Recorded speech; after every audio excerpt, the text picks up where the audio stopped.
Shalom to the elect of Israel, you Hebrew Israelites, you so-called Negroes, Latinos, Native Americans, West Indian, and Haitians. To give our praises to Yahweh, Bahashem, Yahweh Shai, Bahashem, Rakah, Kodash. Double honors to the apostles and elders of Great Millstone, who rule well, who teach well, and the sincere salutation to all the octave, pushing the truth throughout the four winds of the earth, waking up the hopeful elect. And shalom to the Akwa who are listening and learning. This is just updates on news, along with all the other things that's going on. Right, Trump talking about shutting down the internet. Right,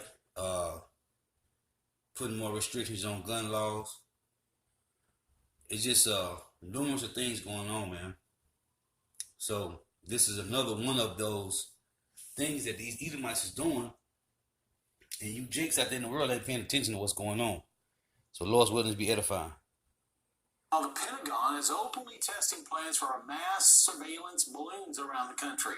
Defense contractor Sierra Nevada Corporation is launching up to 25 unmanned solar-powered balloons from South Dakota. And from there, the balloons will lift up to 65,000 feet in the air to provide what they're calling a persistent surveillance system to locate and deter narcotic trafficking and homeland security threats over an area spanning much of the upper Midwest. Now you know that ain't what they doing, but that's what they say. So I'm gonna play this one. Reserve to get it over into the kingdom of God.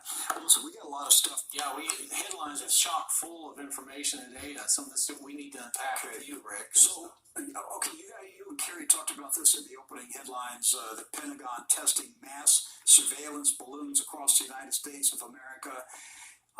25 unmanned solar-powered balloons launched from South Dakota, drifting 250 miles through an area over Minnesota, Iowa, Wisconsin, Missouri, Illinois, traveling up to 65,000 feet in altitude, provide persistent surveillance system to locate and deter narcotic trafficking and homeland security threats. The balloons are carrying high-tech radars designed to simultaneously track individual vehicles day or night through any kind of weather. Now, Doc, if Barack Obama were in the White House, the conservatives, the patriots, the Christians they'd be hyperventilating right now. They'd be pulling their hair out. Yes. This is a police state. Yes. This is a big brother. Look at what Obama's doing. But this is what Trump's doing. That's right. This is what Donald Trump's doing. This is the Trump administration launching 24-hour surveillance from high-altitude balloons. Now, if they had just stopped at deter narcotic trafficking, okay, I get what you're talking about. But then you added the phrase, in homeland security threats. Yes. Okay? So, for most people, a homeland security threat, you're thinking of some Muslim bounding across the plain in a stolen vehicle, ready to bomb somebody's church. But that's not necessarily what they mean by a homeland security threat, is it, Rick? No, it's not. That's the thought that they planted in our minds. Right. Okay. And the brothers that's teaching this truth on the highways and byways, they're gonna consider the brothers a security threat too, man. Okay, pushing this truth. We now know is that that's not really what's been taking place. Because what is a new homeland security threat now, Rick? In the next article, the Huffington Post FBI document warns conspiracy theories are new domestic terrorism threat. So if you believe in a, quote, conspiracy theory, you are a threat to the nation. And who defines what is a conspiracy theory? Those guys do. That's right. The establishment. So they list. If you don't believe the official narrative about the assassination of John F. Kennedy, you say, hey, I believe that there were other shooters. That makes you a conspiracy theorist. Therefore, that makes you a homeland security threat. That's right. If you believe that HARP in Alaska was used for nefarious activities, then that makes you a conspiracy theorist and a homeland security threat. If you believe that there is a pedophile network operating in America that is involving high-level, rich, famous people, that makes you a conspiracy theorist. Therefore, And it is. It's called NAMBLA, okay? The pedophile ring. you are a homeland security threat. If you believe that there's an international bankster system that's controlling the war narrative around the world, that's controlled by the Zionist agenda, that puts you on the radar as well, doesn't it? If you And are it is. anti-Zionist, Them the that elites. makes you a homeland security threat. Therefore, you are a suspect to be tracked by high-altitude surveillance balloons operated complements of the Trump administration. They list specifically in the document QAnon. We have a lot of folks out there. You were playing around with QAnon before, right? Pizzagate. That's another one. They list that specifically. If you believe that there's a theory that there's a pedophile ring, including the Clinton associates. If you believe that Seth Rich was murdered because he knew something about the DNC break-in, You're a conspiracy theorist. that's right. So So you're a candidate to be tracked by a surveillance balloon. well, you are a domestic terrorist threat. That's right. If you are pushing this Doesn't make you a truth in the terrorist highways threat. and byways If you're a domestic for threat, Yahweh Shah, If you're on you are a the terrorist threat. list of a potential terrorist, yes. Now, remember the other And day that's the when, main one, man. President Trump If tweeted, you out there "We pushing need this to truth, make- we need to you make are considered a Antifa terrorist threat. given a designation Yes. as a terrorist group, right? What did we say that very day after that tweet? He said this can be used the other way as well. Absolutely. And now they're not talking about Antifa in this. What are they talking about? Topics that we talk about here on True News. The very things we talk about. So the thing that was on the one hand said, yeah, Antifa, they're a terrorist group. Well, now is pointing the other way. And so you have to ask yourself, are these tools, this is the Trump administration. If this was Barack Obama, like you were saying about the surveillance balloons, people would be, going crazy about this. Why aren't people upset, Rick? Because they've been inoculated, they've been lulled into a false sense of security that everything is fine with Donald Trump in the White House. That Uncle Donald isn't going to allow anything bad to happen to you. DJ Trump. And what I'm concerned about is that the threat to our republic may come from the right. This is what I'm saying. I have spent 20 years warning about a potential threat to our republic from the left. But this thing could come from the right. Yes. Michael Moore may be correct that Donald Trump is the last president. Hey, so let's go to this other article. This is Democracy News. Now, democracynow.org, the War and Peace Report. I'm Amy Goodman. At least 29 people were killed as two mass murders shook the country over the weekend. In El Paso, Texas, a white supremacist gunman opened fire at a Walmart near a mall Saturday. The mass murderer is believed to be Patrick Crusius, a 21-year-old white man now in police custody. The gunman posted a racist anti-immigrant manifesto online in which he said he was, quote, defending my country from cultural and ethnic replacement brought on by an invasion, unquote, echoing the language used by President Trump to describe migrants. The El Paso attack came just days after another white male shooter attacked the Gilroy Garlic Festival in California, killing 3 people, including a 6-year-old boy. Just before that shooting, the gunman promoted an anti-immigrant manifesto online. It also came days after a Walmart worker in Mississippi shot and killed 2 fellow employees and wounded 2 others. Nationwide calls are growing for Walmart to stop selling guns and ammunition.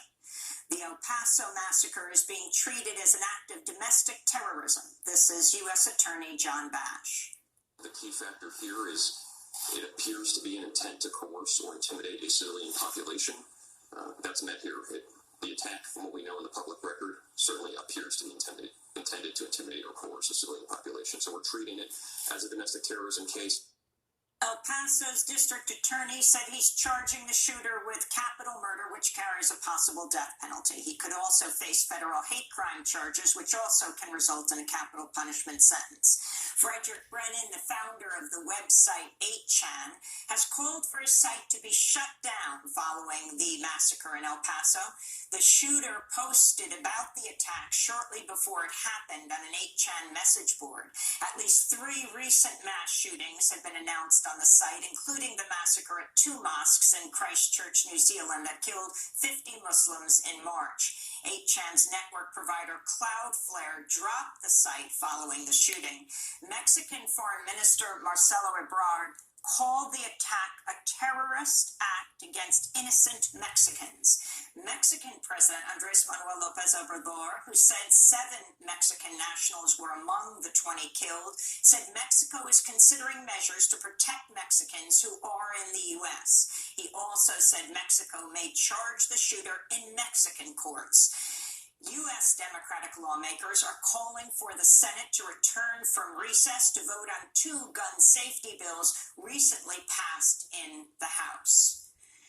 Hours after El Paso's horrific attack, in the early hours of Sunday morning, a gunman opened fire with a high-caliber rifle outside a bar in a popular downtown entertainment district in Dayton, Ohio, killing 9 people and wounding dozens of others, all in under a minute. Police killed the suspect at the scene. He was identified as 24-year-old white male Connor Betts. He has a history of threatening women and former classmates, saying he had a kill list and a rape list in high school. The victims were mostly in their 20s and 30s. Most of them were African American. One of the victims, Megan Betts, was the gunman's sister. At a vigil Sunday, crowds interrupted a speech by Ohio's Republican Governor Mike DeWine with shouts of "make a change" and "do something." And of course, as governor, I'm here representing all the people of the state of Ohio. We're here tonight.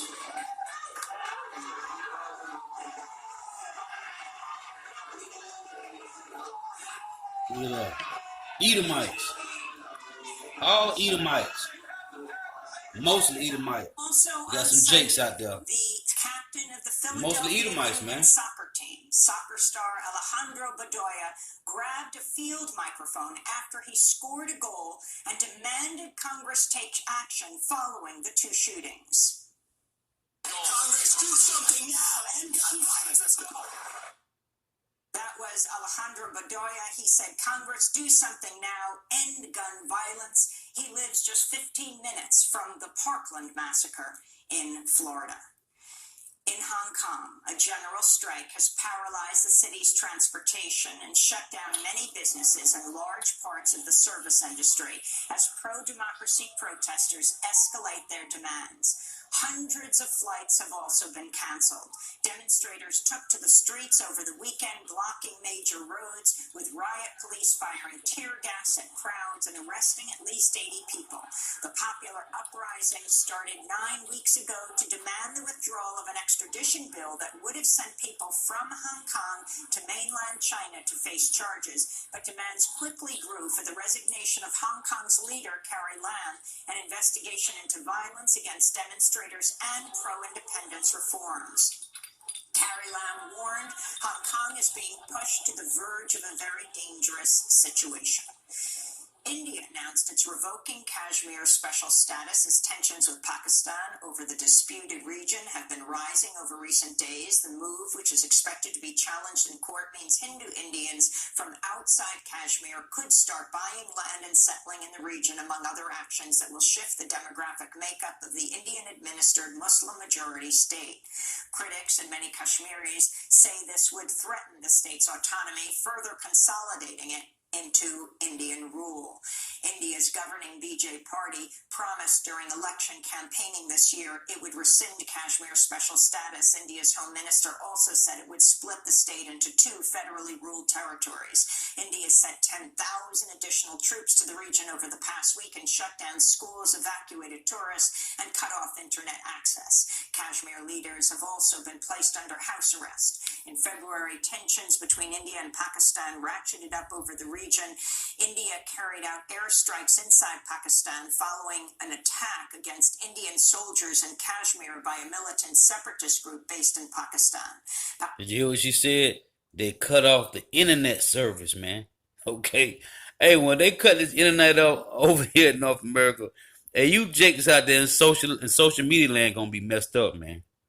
Pakistan's Prime Minister Imran Khan, who recently met with Trump at the White House, tweeted, "President Trump offered to mediate on Kashmir. This is the time to do so as situation deteriorates there. This has the potential to blow up into a regional crisis," the Prime Minister said.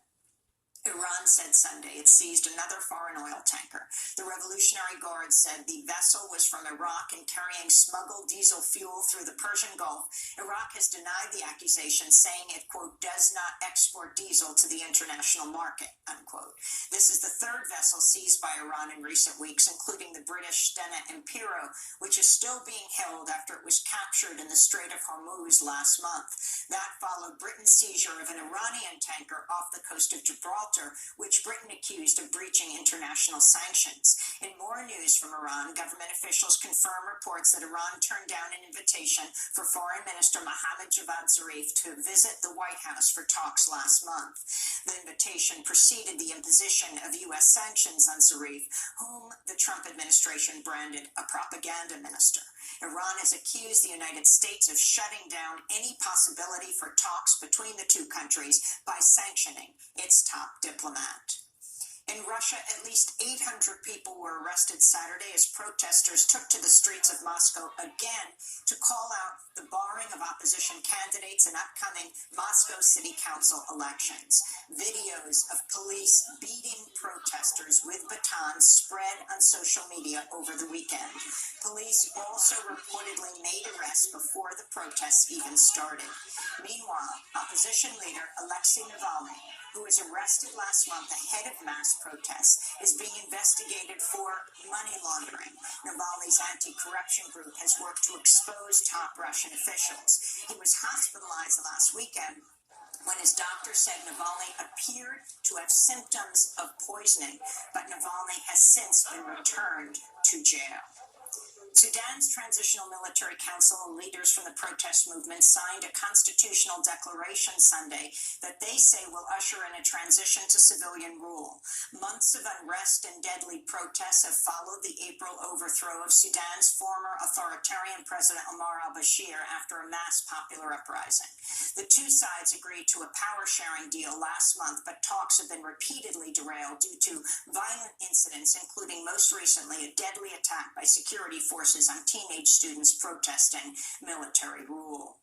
In Mexico, journalists and press freedom advocates are calling for the government of Andrés Manuel López Obrador to take meaningful action after 3 more journalists were killed, all within a week. Jorge Ruiz Vasquez was fatally shot in his home in the state of Veracruz on Friday, just days before he was to testify about death threats he said originated from his mayor of his town. He accused the mayor of corruption last year. In the state of Guerrero, Edgar Alberto Nava, the who published local stories on a Facebook page, was also shot dead Friday. Nava reported on local government as well as crime. And journalist Rogelio Barragan was found dead in the trunk of a car earlier last week in the state of Morelos. Wow. Both Barragan and Nava cited safety concerns due to their work. The 3 recent murders bring the total number of journalists killed in Mexico this year to 10. Reporters Without Borders calls Mexico one of the world's deadliest countries for the media. In Puerto Rico, Pedro Pierluisi was sworn in as the new governor after his disgraced predecessor, Ricardo Rosselló, officially stepped down Friday following weeks of mass protests. However, the Puerto Rican Senate has not yet voted to approve Pierluisi as the new governor, leading many Puerto Ricans to question his legitimacy. What Pedro Pierluisi did was a coup d'etat. He understands he's not the governor himself. Notice that he said we would have to go to the Senate. Well, if he needs to go to the Senate, then whose job is it? The governorship?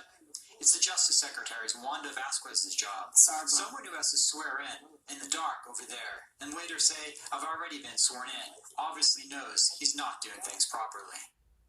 Pierluisi previously served as Puerto Rico's resident commissioner or non-voting representative in Congress from 2009 to 2017. He was one of the key advocates behind the creation of the Puerto Rico Oversight, Management, and Economic Stability Act, known as PROMESA, which created an unelected, federally appointed control board with sweeping powers to run Puerto Rico's economy.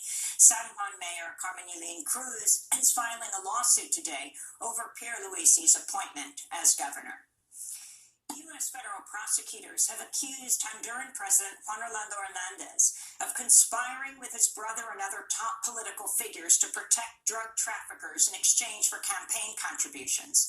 Tony Hernandez, the president's brother, was arrested last year in the United States for drug trafficking and weapon offenses.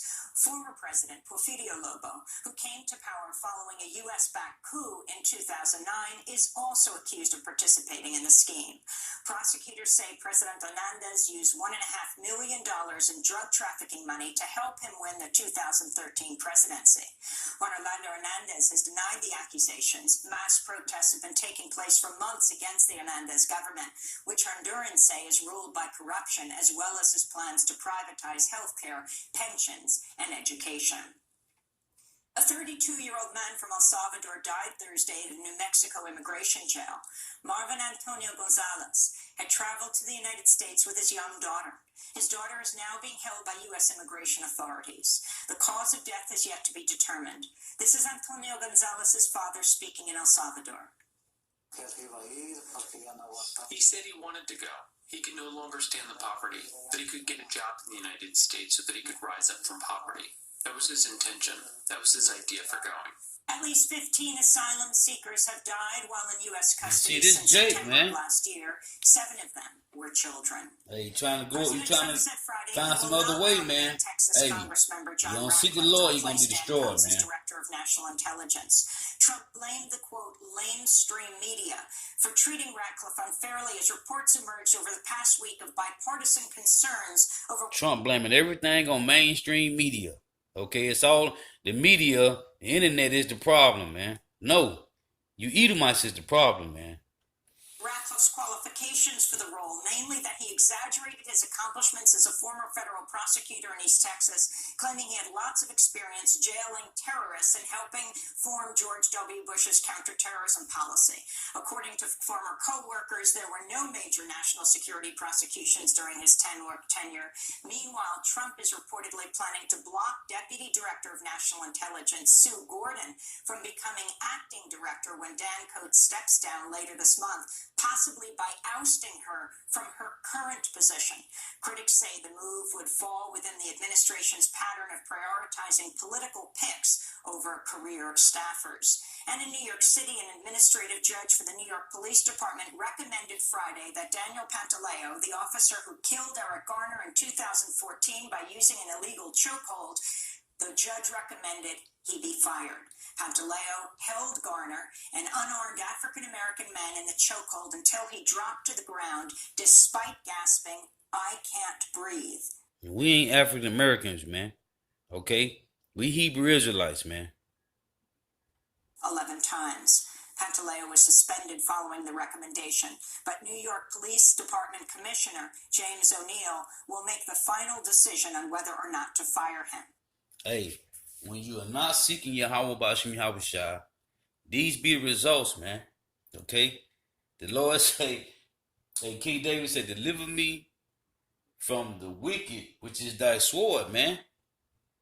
The Lord letting these Edomites, if you do not have the arm of Yahweh Bashim Yahushua, man, you going to be destroyed, man. Okay?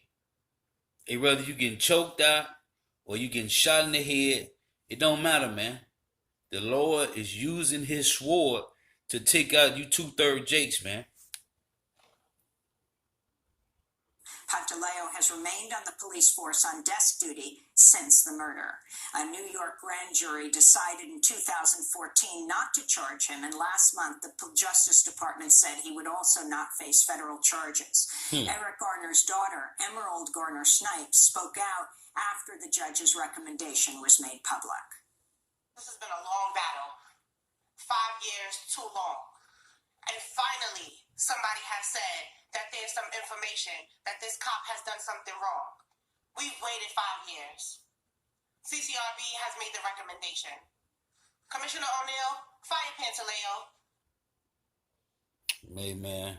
Hey, that's Jake trying to get justice, man. Hey, only way you don't get justice, man, is by seeking the Heavenly Father, man. That's it. Other than that, it ain't no justice, man. So I got this other article I want to play. Think you can put your dishes in the So sink lock when it for you're the done? infomercial. No, Dad, because I'm not your little busboy. We're living in a world of international lawlessness. Facts. The very people that keep talking about the rules-based order are in fact fomenting disorder everywhere in the world. Facts. And the shredding of any rules that once existed. Right. This week, for example, 100 countries are gathering in Lima, in Peru, to plan the future of Venezuela. Although, of course, Venezuela has not been invited. On that basis, Russia and others are not going to the conference. Let me just run that past you again.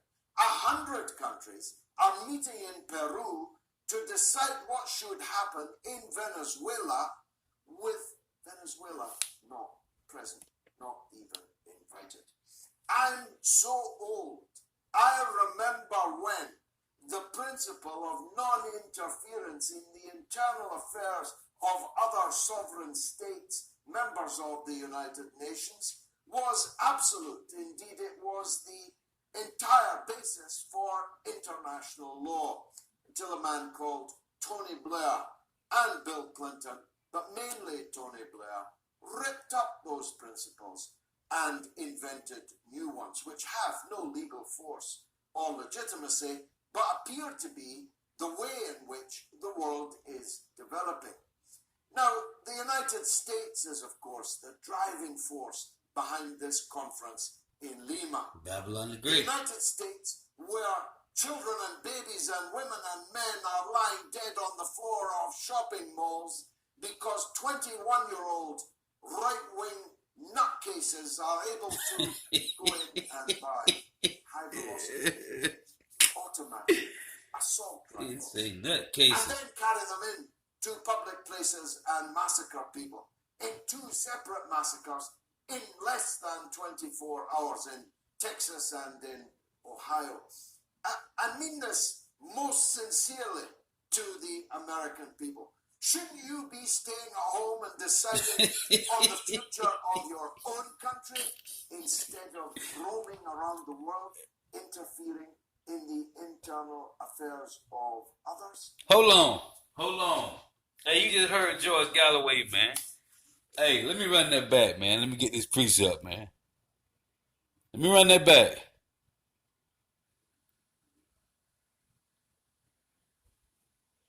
Run that back. Got to. American people. Shouldn't you be staying at home and deciding on the future of your own country instead of roaming around the world, interfering in the internal affairs of others? No, man. Okay, because they can't. This is Habakkuk chapter 2 and verse 5. It says, yeah, because he transgresseth by wine, he is a proud man, neither keepeth at home, who enlargeth his desire as hell and is as death, and cannot be satisfied. Okay? They cannot be satisfied, man. So no, they ain't gonna stay in their own. Hey, let me run this back again, man. Hey, that was beautiful, man. No, he can't stay at home, man. His desire is as hell, man, and he is as death. American people. Shouldn't you be staying at home and deciding on the future. You see? I knew it was gonna do that. Them Edomites can't stay at home, man. They can't stay at home, okay? They can't. On no level, man. Salaki for that. I gotta try to play that again. They can't stay at home, man. These devils, they want everything, man. Salaki for the other infomercial. I gotta play that one more time, though. We're living in a world of international lawlessness. The very people that keep talking about the rules-based order are in fact fomenting disorder everywhere in the world and the shredding of any rules that once existed. American people, shouldn't you be staying at home and deciding on the future of your own country instead of roaming around the world, interfering in the internal affairs of others? And they in over 79 countries. Already has a government. Right. A government recognized by the United Nations and by a clear majority of the countries of the world. As a sovereign state, it has sovereign wealth invested, stored in various places in the world. What's happening?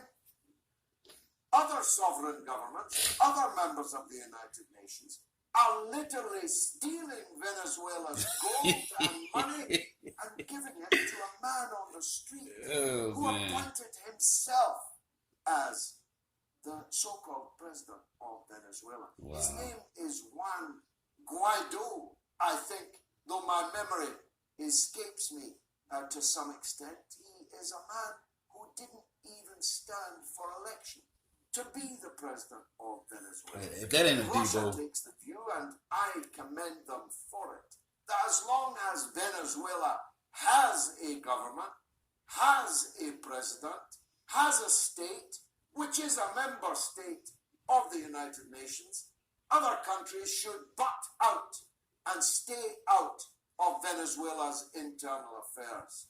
And I say to many of the countries gathering in Lima, one day it will be your turn. There'll be people gathering like vultures somewhere to decide on your future. And that's facts. Hey, that's facts, man. Well, they keep talking And he about- just gave you straight facts out the scriptures, man. Yeah. And that's for all you heathen nations, man. Okay? It's going to be a righteous rule in the earth, man. As a matter of fact, this is Ecclesiasticus chapter 10 and verse 4. The power of the earth is in the hand of the Lord, and in due time he will set over it one that is profitable. Okay? Because everything is ran in this world in wickedness, because you Edomites are destroying the earth. I mean, when he said it 2 years ago, most people blew it off and said that's just, left-wing propaganda. But now we're looking at it and we're saying, wait a minute, we could have a fascist takeover of the United States. We're on very dangerous ground right now. Now, Doc, I don't know if you know this. Today, the scale tipped, and now a majority of the Democrats in the House of Representatives are on record in favor of impeaching Donald Trump. A majority, Okay, in the House of Representatives, and that's almost gives you a majority in the House. And so, no, it does. a total majority? No. Okay, so you have a majority of the Democrats. Right. Okay, the majority of the Democrats are in favor. All right, so so I don't know what that comes out into the votes. Of the entire House. 218. So they need 218 votes Right. to impeach. And so I think they're right now at around, 118. Right. All right, so they're still short of the votes needed. But who would have imagined 3 months ago that a majority of the House Democrats would vote for impeachment. I mean, 3 months ago, it just sounded like something. That was an idea that a handful of really radical anti-Trump Democrats were promoting. But here we are now in August, and a majority of the Democrats are in favor. By January, they may have the 218 votes. So if we go into 2020, Right. and the House of Representatives actually passes articles of impeachment, Think of the impact that would have. Hey, knowing all these things that's going on, man, there's so much news going on right now. You can't even keep up with all the news, man. Right? So, what manner of person, knowing these things, man, what manner of person are y'all to be in our holy conversation? Seeing these things is playing out, man, every day, man. Okay? I'm talking about, man, there's so much news going on, and I ain't talking about this false news, man. I'm talking about world news, man, that they're not showing you. Everything is kicking off, man. These prophecies is playing out every day, man. Okay? Wars and rumors of wars, famine, pestilence, uproars of the people, race rioting. Hey, you see martial law going on, man. Okay? You see a small scale of martial law going on. What manner of person are y'all to be in our holy conversation, man? Hey, we are in the time, man. These things, what it say? Though it tarry, wait for it. It will surely come. It will not tarry. When you go to Hebrews 10, it tell you that he that will come, man. And Yahushua is on his way, man. We are at the end of the last days, man.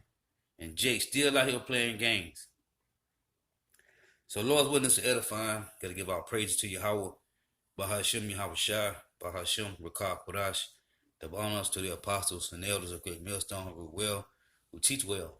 In the sincere say, teaching to all the Akron, pushing the truth like 4 winds of the earth, bringing up the hopeful elect. In this video right here of True News, the one that they did Friday, this one from Friday, listen, they go in on this video, man, okay? They go in on so much of the video, like they say that 46 people, 20 was killed and 26 was injured in the Texas shooting, okay? They go in, man, and they have 2 Mexican chicks that say that it was 3 gunmen. It wasn't 1. I don't know, but that's what they saying.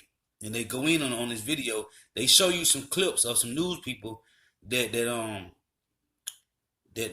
a little report with 2 Mexican women, and they said it was 3 shooters and not 1, man. And the 3 shooters were dressed in all black. So, it's all type of news, man. These news outlets don't give you the truth. So you have to go and dig, man, and go to these world news outlets, man. Hey, so Lord willing, edifying, shalom.